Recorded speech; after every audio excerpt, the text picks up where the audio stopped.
नमस्कार विद्यार्थी मित्रांनो, स्वागत आहे तुमचं आपल्या YouTube चॅनलला, ज्याचं नाव कसं मास्टर म्हणतील तसं. थंबनेल तुम्ही बघितलं असेल आणि बऱ्याच विद्यार्थ्यांनी आज MPSC ची ग्रुप सी ची परीक्षा दिली असेल. त्यांनी ABCD हे 4 सेट बघितले असतील. आज मी तुम्हाला गणित आणि बुद्धिमत्ता 80 पासून 100 पर्यंत B सेट मध्ये आलेले जे प्रश्न आहेत ते एक्सप्लेन करणार आहे. बर, प्रश्न बघण्याआधी व्हिडिओ बघण्याआधी तुम्हाला सांगतो, मी इथं काही PDF वगैरे ओपन करणार नाही. मी प्रत्येक प्रश्नाची PPT बनवलेली आहे, त्यामुळं सिस्टमॅटिक तुम्हाला ते समजणार आहे. तुमचे उत्तर तपासून घ्यायचे. चालेल मग प्रश्नाकडे चला. बघा काय पहिला प्रश्न. सर, पहिला प्रश्न आहे की एका वर्गामध्ये विद्यार्थ्यांनी मिळविलेल्या मार्कांची सरासरी 13 आहे. किती आहे?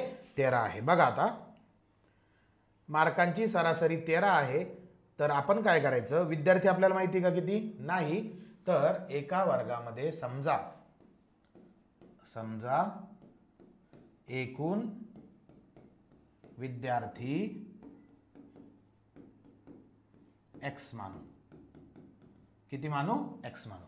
आणि तुम्हाला मी डिटेल मेथड मध्ये समजून सांगणार आहे, शॉर्टकट फिटकट नाही, कारण आपल्याला क्रॉस चेक करायचे आहेत एक्झाम्पल प्रॉपर. चलिए, मग काय विषय, एकूण विद्यार्थी x मानले तर एका वर्गामध्ये विद्यार्थ्यांनी मिळविलेल्या मार्कांची सरासरी 13 आहे. म्हणजे सरासरी 13 आहे म्हणजे 13 गुणिले x. बरोबर. आणि मी इथं काय गृहीत धरतोय? गृहीत हे धरतोय की तुम्हाला सरासरी हा टॉपिक येतोय, आपण फक्त पेपर डिस्कस करतोय, म्हणून छोट्या छोट्या गोष्टी मी तुम्हाला सांगू शकत नाही. ज्याला कळतच नाही सरासरी, मग त्याने तो टॉपिक बघून घ्यायचा जो युट्यूबवर अपलोड केलेला आहे. चला, 13 गुणिले x बरोबर, जर 25 मुलांनी मिळवलेल्या मार्कांची सरासरी 10 आहे, मग 25 गुणिले 10 प्लस x म्हणजे काय? एकूण विद्यार्थी. बरोबर. त्यापैकी 25 पोर आहे, म्हणजे एकूण विद्यार्थी x आहे, त्याच्यापैकी 25 मुलं आहे, म्हणजे राहिलेले काय आहेत? राहिलेले आहेत x मायनस 25 गुणिले किती आहेत ते? 10. त्यांची सरासरी किती आहे? 10. आणि इकडे किती आहे त्यांची? 18. मांडणी पटली. 13 गुणिले x बरोबर 25 गुणिले 10. चला मग 13 गुणिले x होणार 13x, 25 गुणिले 10 होणार 250, अधिक 18 गुणिले x होणार 18x, मायनस 18 आणि 25 चा गुणाकार होणार 25 8 200 0, डोक्यावरती 20, 25 1 25, 25 आणि 20 45, 450. बरोबर. याला सोडवूया सर. चला मग हे होणार 13x, 18x इकडे येणार वजा 18x, बरोबर. हे वजा 450 आणि हे 250 तसेच राहणार अधिक 250. बरोबर. 13 मधनं 18 गेले किती बाळांनो? 5. कसे 5x? Minus 5x. आणि 450 मधनं 250 गेले 200, कसे 200? मायनस 200. बरोबर. मायनस कट झाला, मायनस कट झाला. x बरोबर 200 ला 5 ने भागूया. x बरोबर 5 चौक 20, म्हणजेच x बरोबर किती? 40 विद्यार्थी. म्हणजे एकूण किती विद्यार्थी आहेत? 40. पण तुम्हाला विचारलं काय, तर त्या वर्गातील मुलींची संख्या किती? मग या 40 पैकी किती मुली आहेत? मुलं किती दिलेत? 25 मुलं दिलेत, म्हणजे 25 मुलं आहेत. मग 40 मधून 25 गेले 15 मुली, म्हणजे त्या वर्गात मुलींची संख्या किती आहे? 15. पर्याय कितवा? तिसरा. पर्याय कितवा? तिसरा. पटतंय? काही डाऊट आहे? नाही. चालायचं पुढं मग. चलिए नेक्स्ट बघा. आता एक रेल्वे गाडी समजून घ्या, 480 किलोमीटर अंतर एक समान वेगाने धावते. त्यानंतर रेल्वे गाडीचा वेग 8 किलोमीटर ताशी कमी केल्यास तेच अंतर पूर्ण करण्यास तिला 3 तास जास्त वेळ लागतो. तर रेल्वे गाडीचा मूळ वेग किती? समजून घ्या. मी तुम्हाला सांगतो की हा प्रश्न नेमका काय. प्रश्न हा आहे की रेल्वे गाडीला 480 किलोमीटर अंतर काय करायचे? पार करायचे. तिची पहिली कंडिशन अशी आहे की माझा वेग किती म्हणते ती? 8 किलोमीटर काय केला? कमी केला. तर प्रश्न काय विचारला, तर रेल्वे गाडीचा मूळ वेग किती असेल? बरोबर. मग आपण काय करू, आता हा पर्याय काय? पर्याय 1 आहे, पर्यायावरून जाऊया. समजा मूळ वेग किती तिचा? 40. मग इथं मी लिहितो कंडिशन 1, म्हणजे केस फर्स्ट केसमध्ये काय की वेळ तुम्हाला काढायचा आहे. तुम्हाला तर माहिती आहे वेळ बरोबर सूत्र काय? वेळ बरोबर अंतर भागिले काय वेग. बरोबर. केस फर्स्ट म्हणजे पहिल्या केसमध्ये 480 किलोमीटर अंतर आहे आणि वेग आपण ऑलरेडी गृहीत धरलाय किती आहे, पर्यावरण किती 40 किलोमीटर. लिहा 40.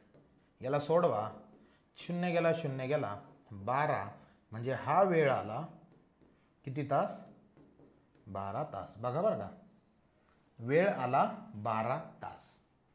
जेव्हा वेळ 12 तास आला तेव्हा वेग किती धरला आपण, पर्यायातून घेतलेला बघा, वेग पकडला 40 किलोमीटर प्रति तास. म्हणजे वेग जेव्हा 40 किलोमीटर प्रति तास आपण पकडला तेव्हा तुमची वेळ किती तास आली, 12 तास. बरं, त्यांचं म्हणणं आहे की रेल्वे गाडीचा वेग 8 किलोमीटर कमी केल्यास, आता ही केस 1 होती, केस 2 बघा, 8 किलोमीटर प्रति तासने कमी. बरोबर, कमी. गृहीत काय धरले आपण सुरुवातीला 40. बाबा पहिले रेल्वेचा वेग 40 होता, मग 40 मधनं 8 काढा म्हणजे किती, 32 किलोमीटर प्रति तास. 32 किलोमीटर प्रति तास. आता मला सांगा, मग मी इथं 480 लिहितो, त्याला 32 ने भागतो, काय येणार तुमची वेळ, मग काय येणार 8 ने भाग जातो, 8 सक 48, 8 0 0, 8 चौक 32. 60ला जर 4 ने तुम्ही भागलं तर 15 म्हणजे किती तास, 15 तास. काय येणार तुमची वेळ, वेळ किती तास, 15 तास. बघा बरं का, आता वेळ 15 तास, वेळ 15 तास, तेव्हा वेग किती आला, वेग किती होता 32. करेक्ट आहे. आता मला एक सांगा, त्यांचं काय म्हणणं आहे की हा जो वेग आहे, हा वेग 40 होता आधी, 40 मधून 8 गेले, 8 न कमी केला किती आला 32. ही कंडिशन सगळ्या ठिकाणी आहे, पण जसा वेग कमी झाला तसा तास वाढणार आहे. म्हणजे 40 किलोमीटरचा वेग जेव्हा 32 झाला तेव्हा 12 तास लागत होते, तिथं 15 तास लागायला लागले. बरोबर. मग 12 आणि 15 कितीचा फरक पडला, 3 तासाचा. मग तेच त्यांचं म्हणणं आहे, 3 तास जास्त वेळ लागतो. 40 ची स्पीड असेल तेव्हा लागले 12 तास, मास्तर 32 ची स्पीड असेल तेव्हा लागले 15 तास.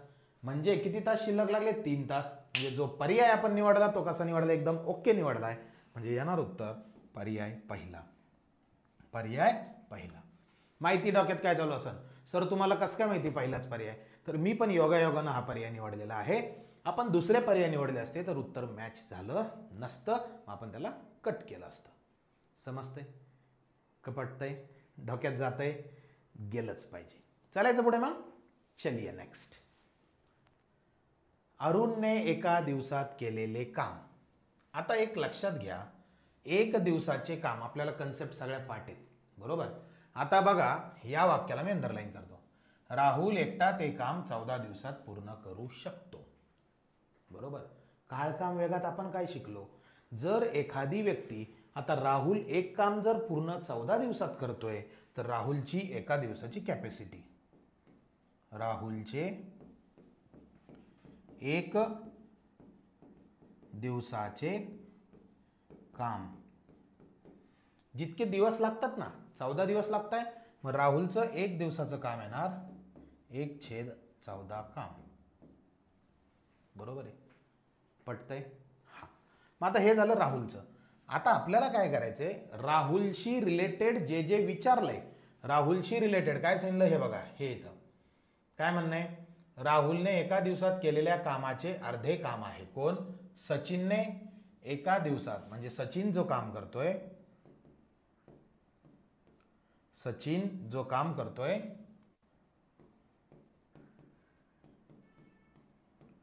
सचिनने एका दिवसात केलेले काम हे राहुलने एका दिवसात केलेल्या कामाचे अर्धे. सचिनचे काम राहुलच्या कसे अर्ध, म्हणजे राहुलला भागितलं 2 ना. बरोबर. मग राहुलचं काम किती 1/14 ना, मग इथं लिहायचं 1/14 वरती, खाली लिहायचं 2. बरोबर. तुम्हाला माहिती आहे वरती न्यूमरेटर डिनॉमिनेटर, खाली फक्त न्यूमरेटर आहे, मग इथं काय होणार 1/28 काम. बरोबर आहे. म्हणजे राहुलचं एक दिवसाचं काम 1/14, सचिनचं 1 दिवसाचं काम 1/28 काम. मग आता काय म्हणणं आहे वरचं, सचिनने एका दिवसात केलेल्या कामाचे अर्धे, कुणाचे, अरुणचे, म्हणजे अरुण बरोबर परत अरुण बरोबर सचिन भागिले 2. करेक्ट है भाई. सचिन का काम कितना है 1/28 बटा 2, म्हणजे हे किती येणार 1/56 काम. पटलं. मग मी याला आता रेड पेनने दाखवतोय. राहुलचं एका दिवसाचं काम 1/14, त्यानंतर सचिनचं एका दिवसाचं काम 1/28, त्याच्यानंतर अरुणचं एका दिवसाचं काम 1/56. करेक्ट. मग आता तिघांचे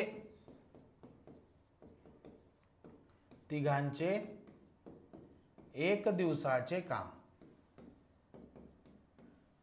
तिघांचे एक दिवसाचे काम कसे येणार बघा. काय होणार ते 1/14 अधिक 1/28 अधिक 1/56. कारण त्यांनी काय विचारलं, अरुण, सचिन आणि राहुल मिळून ते काम पूर्ण किती दिवसात करतील. तुम्हाला माहिती आहे सर छेद असमान असले तर काय घ्यावं लागतो, लसावी. लसावी किती येणार 56, मोठी संख्या 56. मग तुम्हाला आता ज्यावेळेस अपूर्णांकांची बेरीज मी शिकवलं त्यावेळेस काय सांगितलेलं आहे 56, तर 56ला 14ने भागलं 14 चौक 56, 56ला 28ने भागलं 28 दूने 56, 56ला 56 भागलं का 56 एक 56. बेरीज करा, 4 आणि 2 6 आणि 1 7, म्हणजे 7/56 काम किती दिवसाचे, 1 दिवसाचे. बरोबर.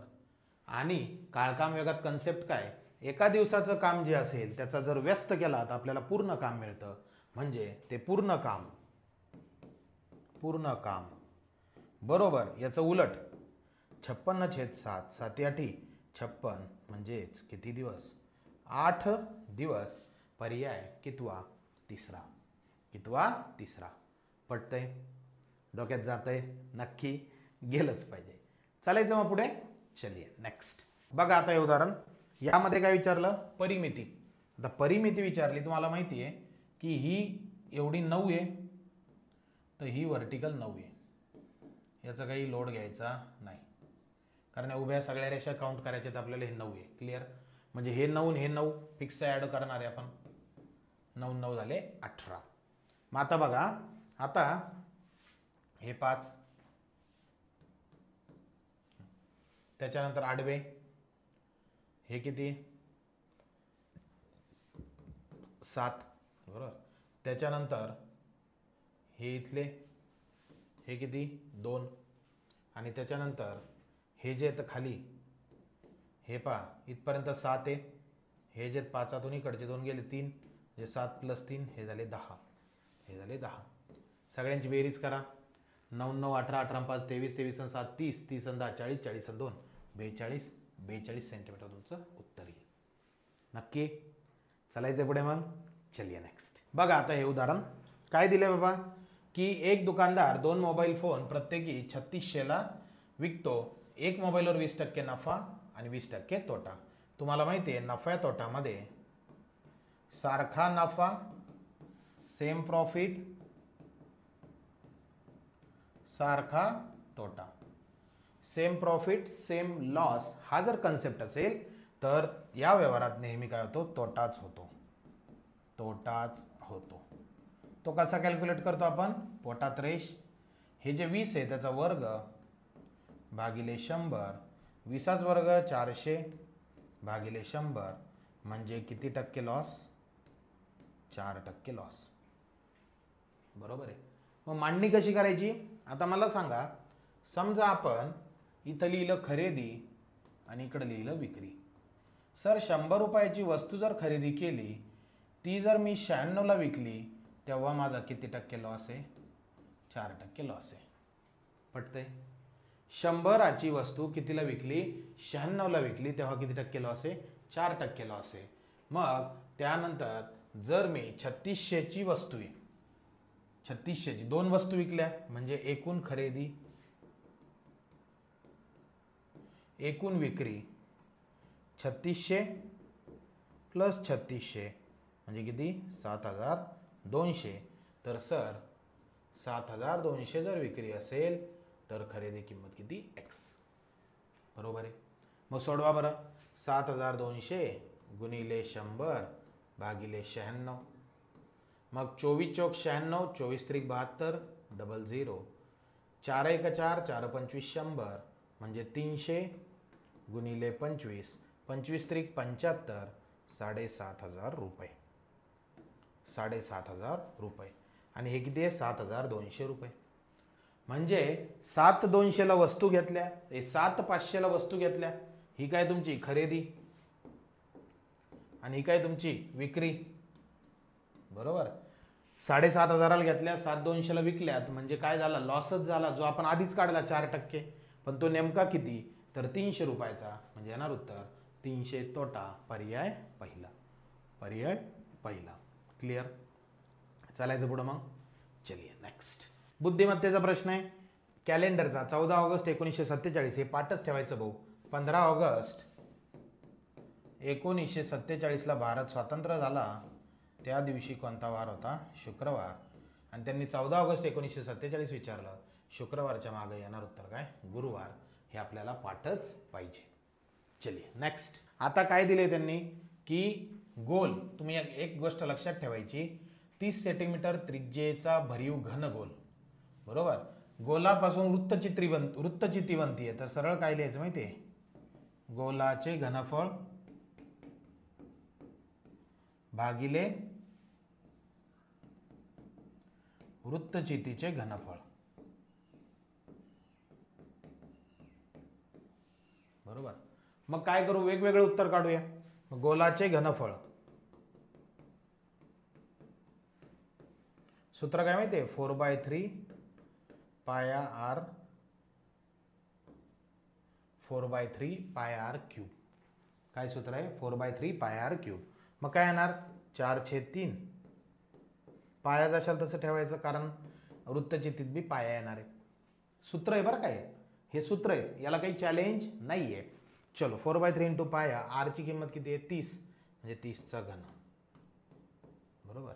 मग हे होणार 4/3 गुणिले पाया जशाला तसा 30चा घन किती हजार 27,000. बरोबर.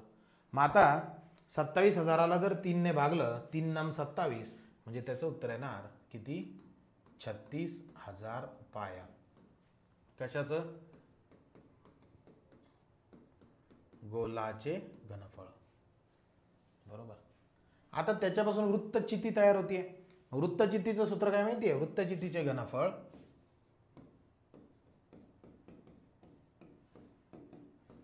Four by three pi r square.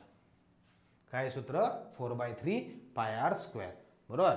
मग आता 4/3 पाय आर स्क्वेअर म्हणजे 4/3 गुणिले पायाची जशाल तसा आर ची किंमत किती आहे 4/3 नाही. याचे सूत्र आहे याचं सूत्र आहे पाया आर स्क्वेअर एच. पाया आर स्क्वेअर एच. ओके. चला मग काय येणार पायाची किंमत जशाल तशी पाया. आर दिलाय किती दिलाय 10 सेंटीमीटर त्रिज्या म्हणजे 10चा वर्ग गुणिले हाईट दिली किती 4 सेंटीमीटर गुणिले 4. मग येणार पाया गुणिले 10चा वर्ग 100 गुणिले 4 म्हणजे हे झालं 400 पाया. 400 पाया म्हणजे गोलाचं घनफळ किती आलं 36,000 पाया आणि वृत्तचितीचे किती आलं 400 पाया. मग तुम्हाला काय करायचंय तुम्हाला आता भागाकार करायचा आहे. गोलाचे घनफळ आहे 36,000 पाया आणि याचा आहे सर 400 पाया. पाया गेला 0 गेला 0 गेला 0 गेला 0 गेला 4 नम 36 म्हणजेच येणार उत्तर काय 90 वृत्तचिती तयार होतील म्हणजेच पर्याय तिसरा. पर्याय तिसरा. पटतंय डोक्यात जातंय काही डाऊट आहे नाही. चालायचंय मग पुढे. चलिए बघा आता नेक्स्ट. वाऱ्यामुळे एक 21 मीटर उंच वृक्ष. आता एक समजून घ्या इथं फंडा असा आहे की हे असं एक झाड आहे ज्याची हाईट किती मीटर आहे 21 मीटर आहे. बरं, बुंध्यापासून, बुंधा म्हणजे काय, बऱ्याच आता इंग्लिश मिडियम पोरांना बुंधा कळत नाही. बुंधा म्हणजे बॉटम. बॉटम पासून म्हणजे खालून ते झाड काय एक्स मीटर अंतरावर तुटलं, म्हणजे इथं एक्स मीटर. बरोबर, इथून हे झाड ब्रेक झालंय. बरं, मग ते ब्रेक होऊन बघा, समजा इथपर्यंत झाड आहे आणि वाऱ्यामुळे ते इथून असं तुटलं आणि इथे येऊन झोपलं झाड. म्हणजेच इथे जे तर हे झाड असं येऊन इथं थांबलं. करेक्ट आहे. मग आता मला सांगा, ही जी टोटल हाईट आहे झाडाची, ही टोटल हाईट आहे 21 मीटरची. बरोबर, मग हे इथपर्यंत एक्स मीटर आहे आणि झाड इथून इथं तुटलं, म्हणजे ही आणि ही सेम आहे. तर हे किती येणार, 21 मायनस एक्स. बरोबर, आणि हाच पॅटर्न इकडं, म्हणजे झाड इथून तुटून इथं आलं, म्हणजे हे झालं 21 मायनस एक्स. बरोबर, आणि त्यांचं म्हणणं आहे की त्याचे टोक जमिनीसोबत झाडापासून किती आहे, 7 वर्गमुळात 3 आहे. 7 वर्गमुळात 3 आहेत. मग आता काय करायचं तुम्हाला, तर झाडाची एक्स उंची काढा, म्हणजे इथली उंची आपल्याला काढायची. मग काय सर, शाळेमध्ये आम्ही शिकलो, याला म्हणतात काटकोन, त्रिकोण, राईट अँगल, ट्रायंगल. याला कसं सोडवायचं, तर याला असं सोडवतात, उंची वर्ग बरोबर कर्ण वर्ग बरोबर पाया वर्ग अधिक उंची वर्ग. बरोबर, मग पाया वर्ग किती, पायाची किंमत 7 वर्गमुळात 3 प्लस उंचीचा वर्ग, उंची किती आहे ही, एक्सचा वर्ग. याला म्हणतात उंची. रेड पेनने दाखवतो, हा आपला त्रिकोण आहे. बरोबर, ही उंची आहे, हा पाया आहे आणि हा काय कर्ण आहे. मग इकडं कर्ण किती, 21 वजा एक्स कंसाचा वर्ग. याला आता सोडवायचं आहे. मग सोडवताना खूप क्लिष्ट प्रक्रिया आहे. कसं सर, ए मायनस बी कंसाचा वर्ग. आता बघा, 21 वजा एक्सचा वर्ग म्हणजे ए वजा बी कंसाचा वर्ग. त्याचं सूत्र आहे ए वर्ग वजा 2ab अधिक काय बी वर्ग. मग ए ची किंमत किती आहे, 21. मग ठेवा बरं इथं, हे होणार 21चा वर्ग वजा 2 गुणिले 21 गुणिले बी ची किंमत आहे एक्स आणि अधिक एक्सचा वर्ग. 21चा वर्ग 441 वजा 42 एक्स प्लस एक्स वर्ग. हे झालं याचं सोल्युशन, 21 वजा एक्स कंसाचा वर्गाचं. लिहा बरं मग, 441 मायनस 42 एक्स प्लस एक्स वर्ग बरोबर. आता 7चा वर्ग 49 आणि वर्गमुळात 3चा वर्ग नुसता 3 प्लस परत एक्सचा वर्ग. बरोबर, मग 49ला 3 गुणा, म्हणजे झालं 441 मायनस 42 एक्स प्लस एक्स वर्ग बरोबर. 3 नम 27, 7 डोक्यावरती 2, 3 चौक 12, 2 14, 147 प्लस एक्सचा वर्ग. आता मला सांगा, लेफ्टला एक्स वर्ग आणि राईटला एक्स वर्ग कटला. आता राहिलं काय, हे 42 एक्स तिकडे जाणार, 441 जशाल तसं, 147 इकडून मायनस झालं आणि तिकडं 42 एक्स. बरोबर, मग काय होणार सर, आता 441 मधून 147 काढायचे. मग 441 मधनं 147 काढायचे. वरती 10 इकडे 10 ने 11तनं 7 गेले 4, 4तनं 5 जात नाही, वर 10 इकडे 10 4 14तनं 5 गेले 9, 4तनं 2 गेला 2, 294. बरोबर काय 42 एक्स. करेक्ट आहे. मग आता एक्स बरोबर 294 भागिले 42. चला सोडवा. 21चा पाडा, 21 दुना 42, 21 एक 21, उरले किती 8, 21 चौक 84, बे एक बे, बे साती 14, म्हणजे एक्सची किंमत किती मीटर, 7 मीटर. पर्याय कितवा, तिसरा. पर्याय कितवा, तिसरा. पटतंय. बरेच जण याला म्हणत होते सर हा ट्रिग्नॉमेट्रीचा प्रश्न आहे. बरेच विद्यार्थी म्हणत होते, मला एका जणाचा कॉलही आला आहे आणि ते म्हणे ट्रिग्नॉमेट्री म्हणजे त्रिकोणमिती ॲडव्हान्स मॅथमॅटिक्स आहे. बिलकुल नाही, हे सिंपल मॅथमॅटिक्स आहे. फक्त त्रिकोणाचे नियम पाठ पाहिजे. क्लिअर. चालायचं पुढं मग. चलिए नेक्स्ट. आता या उदाहरणात काय, एका शिक्षकाचे उत्पन्न आणि खर्च यांचं गुणोत्तर किती, 11:9. हे काय आहे, 11:9 आहे. बरोबर. मग आता याला असं म्हणू शकतो की मी, उत्पन्न छेद खर्च बरोबर 11/9. करेक्ट आहे. उत्पन्न छेद खर्च बरोबर 11/9. आता काय करायचंय आपण, मला सांगा, जर त्याने वार्षिक 36,000 रुपयांची बचत केली, बचत केली म्हणजे याचा अर्थ मला एक सांगा की 36,000ची त्यांनी बचत केली. समजा मी जर उत्पन्न x मानलं, 36,000ची बचत झाली म्हणजे खर्च एवढा झाला. हे पटलं का?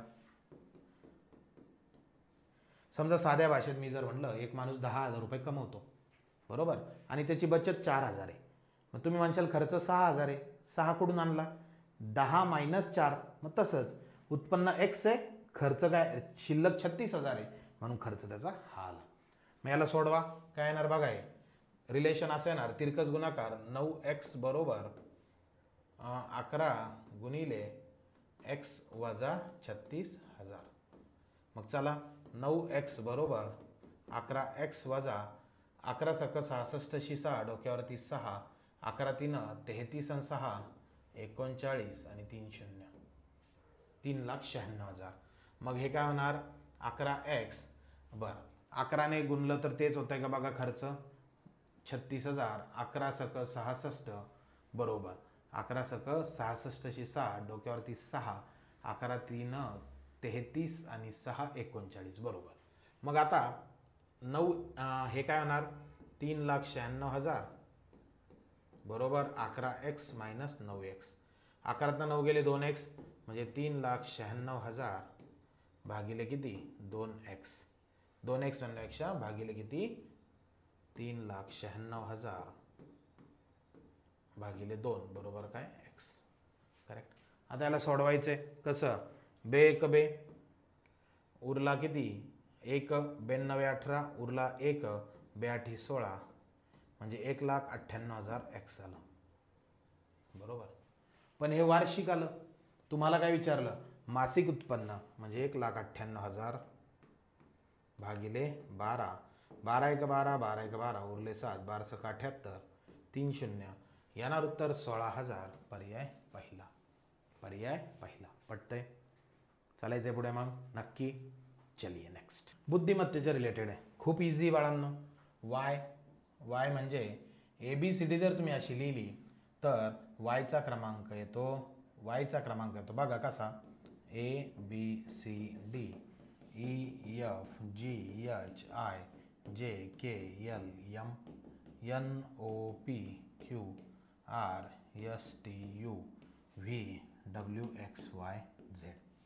1 2 3 4 5 6 7 8 9 10 12 13 14 15 16 17 18 19 20 21 22 23 24 25 26. ABCD अशीच लिहावं लागते. मग आता y² बरोबर 4. वायचा नंबर 25 आहे, पण वायचा उलट नंबर बघा, वायचा उलट नंबर 2 आहे, 2चा वर्ग 4 आहे. व्हीचा उलट नंबर बघा 5 आहे, म्हणजेच 5चा वर्ग किती, 25. येणार उत्तर पर्याय दुसरा. पर्याय दुसरा. चालायचं पुढं नक्की. चलिए नेक्स्ट. काय नेक्स्ट, रिंकूच्या घड्याळात सकाळचे 9 वाजले आहेत. जर तास काटा पश्चिमेकडे असेल. सगळ्यात सोपा प्रश्न आहे भाऊ. 12 1 2 3 4 5 6 7 8 9 10 11. रिंकूच्या घड्याळात सकाळचे 9 वाजले आहेत. जर तास काटा पश्चिमेकडे असेल. 9 वाजले बघा का, तास काटा कुठे आहे, पश्चिमेकडेच आहे. करेक्ट आहे. त्यावेळी तास काटा पश्चिमेकडे असेल तर मिनिट काटा त्यावेळी कोणत्या दिशेला असेल, उत्तर दिशेला. क्लिअर. चलो नेक्स्ट. एका वर्गात n हा 5व्या क्रमांकावर आहे. चला n इकडे लिहूया. चला n. बरं, त्यांचं काय म्हणणं आहे, यस हा शेवटून 8व्या क्रमांकावर आहे जर टी हा एन नंतर 6वा आहे, एन नंतर 6वा, 1 2 3 4 5 6वा टी. टी हा एन नंतर 6वा आणि एन आणि एसच्या मध्यभागी असेल. टी हा एन आणि एसच्या मध्यभागी म्हणजे यांच्या खाली 1 2 3 4 5 म्हणजे 1 2 3 4 5 इथं यस. एन आणि एसच्या मध्यभागी कोण, टी. त्यानंतर यस हा शेवटून 8व्या क्रमांकावर आहे म्हणजे यस खालून 8व्या नंबरवरती आहे म्हणजे इथं अलीकडे 7 लोक आहेत. आणि एन हा 5व्या क्रमांकावर आहे म्हणजे एनच्या वरती 4 लोक आहे. करेक्ट आहे. चला मिळवा बरं मग. 4 एन स्वतः एक 5 6 7 8 9 10 11 12 13 14 15 16 17 17 आणि हे 7, 17 आणि 7 किती येतात, 7 आणि 7 14 म्हणजे येणार उत्तर 24. पर्याय कितवा, दुसरा. पर्याय कितवा, दुसरा. पटतंय, डोक्यात जातंय नक्की. चालायचं पुढे मग. चलिये. काय विषय पुढचा, साखरेच्या किमतीत 20% कपात केली म्हणजे खरेदीदारास 160 किमतीमध्ये 2.5 किलोग्रॅम जास्त साखर मिळू शकते. आता डिटेल मेथड जर सोडवलं ना तर एवढा बोर्ड भरेल आणि उत्तर किती वेळात येईल याची शाश्वती नाही. मग काय करायचं, आपण काय करायचं, एखादा पर्याय गृहीत धरायचा, त्यांचं मूळ किंमत शोधा ना. तर मूळ किंमत समजा आपण किती धरली, डायरेक्ट 16 धरली. 16च का बरं पकडली, याच्या मागे एक रिझन आहे, कारण 160 आणि 16चं नाते डायरेक्ट भाग जातो. मग मी जर म्हणलं की 160 रुपयात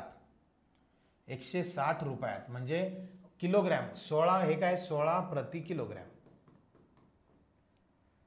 160 रुपयात 16 रुपये किलोनं किती साखर भेटती, 160 भागिले 16 म्हणजे किती, 10 किलोग्रॅम. बरोबर. भाव किती मानला आपण सुरुवातीचा, 16 रुपये किलो. साखरेचा भाव किती मानला, 16 रुपये किलो. 16 रुपये किलो जेव्हा भाव आपण मानला तेव्हा 160 मध्ये आपल्या घरी 10 किलो साखर आली. मग त्यांचं म्हणणं आहे 20%ची कपात केली म्हणजे हा 16 जो भाव आहे ना तो 16चे 20% कपात केली म्हणजे 16 गुणिले 20 भागिले काय 100. 0 गेला 0 गेला, मग हे झालं 16 दून 32, 32 भागिले 10 म्हणजे 3.2 रुपये काय झाले, कमी झाले. म्हणजे याचा अर्थ काय, 16 रुपये किलो साखर होती त्याच्यातून 20% कमी झाले म्हणजे 16 मधून 3.2 गेले. तर हे किती राहिलेत, 10तनं 2 गेले 8, 6तनं 4 गेला 2, 12 म्हणजे 12.8 रुपये प्रति किलो आपल्याला आता साखर मिळते. म्हणजे 160 रुपये तेच आहे, फक्त 16 रुपये भाव न भेटता आपल्याला 12.8चा भाव भेटला. तर साखर किती भेटणार आहे असा हा प्रश्न आहे. मग चला बरं, 16 आहे 160, 16 पंचाऐंशी 16 96 16 7 12 16 8 28 असे. करेक्ट आहे. मग आता मला सांगा, पॉईंट नंतर खाली एक अंक आहे ना, म्हणजे वर एक अंक द्यावा लागेल म्हणजे होणार 100 भागिले किती 8. 100ला जर 8 भागलं, 8 1 8 उरले 2 झाले 20, 8 2 16, 8 45 म्हणजेच किती 12.5 किलो.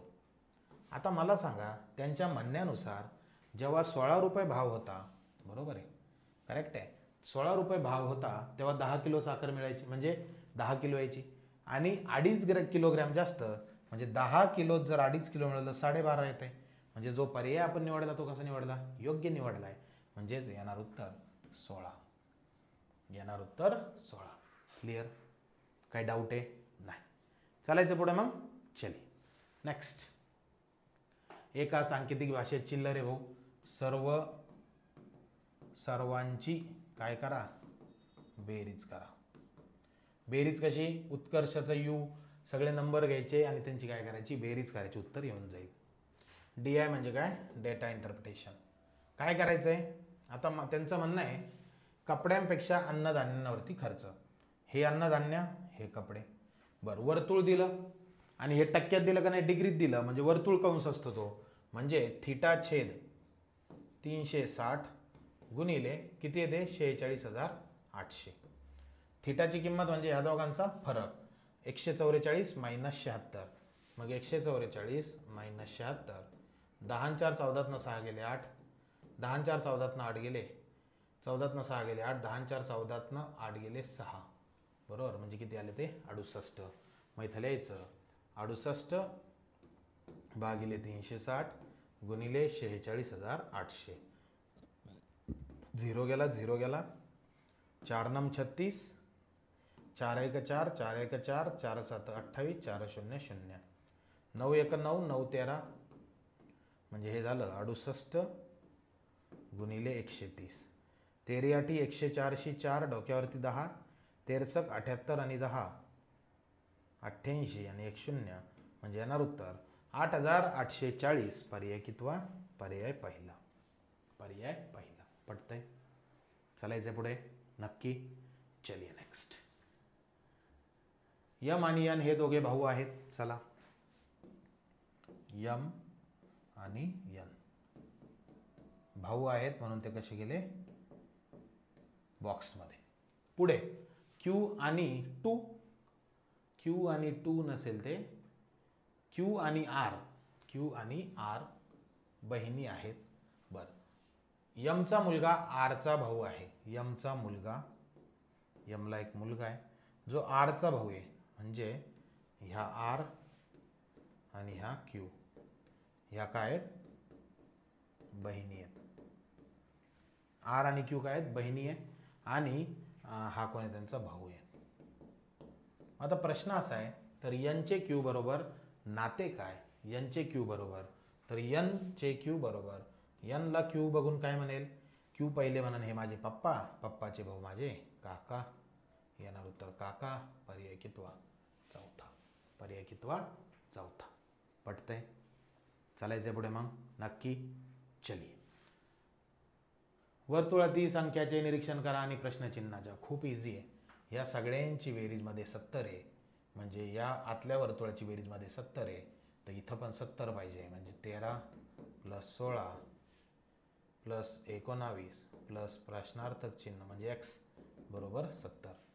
मग 3 6 9 9 9 18 8, डोक्यावर 1 1 1 2 2 1 3 3 1 4, 48 + एक्स बरोबर काय? 70. मग एक्स बरोबर किती? 22. येणार उत्तर एक्स बरोबर 22. एक्स बरोबर 22. कारण 70 मधून किती गेलेत? 48 गेलेत. बरोबर. चालायचं पुढे. चलिए नेक्स्ट. एका पेटीत काही आंबे चिल्लर रे भाऊ. बर, काय करायचं? सरळ 12 मुलांना प्रत्येकी सारखे वाटले. 84 ला 12 ने भागलं, 12 साती 84, नाही जमत. 80 ला 12 ने भागलं, 12 सक 72, यस सर. आंबे उरले 8. परत 80 ला 14 ने भागलं, 14 पंचे 70, यस सर. आंबे उरले 10. म्हणजे येणार उत्तर किती? 80. येणार उत्तर किती? 80. पटतंय? चालायचं पुढे मग. चलिए नेक्स्ट. खतम. खतम.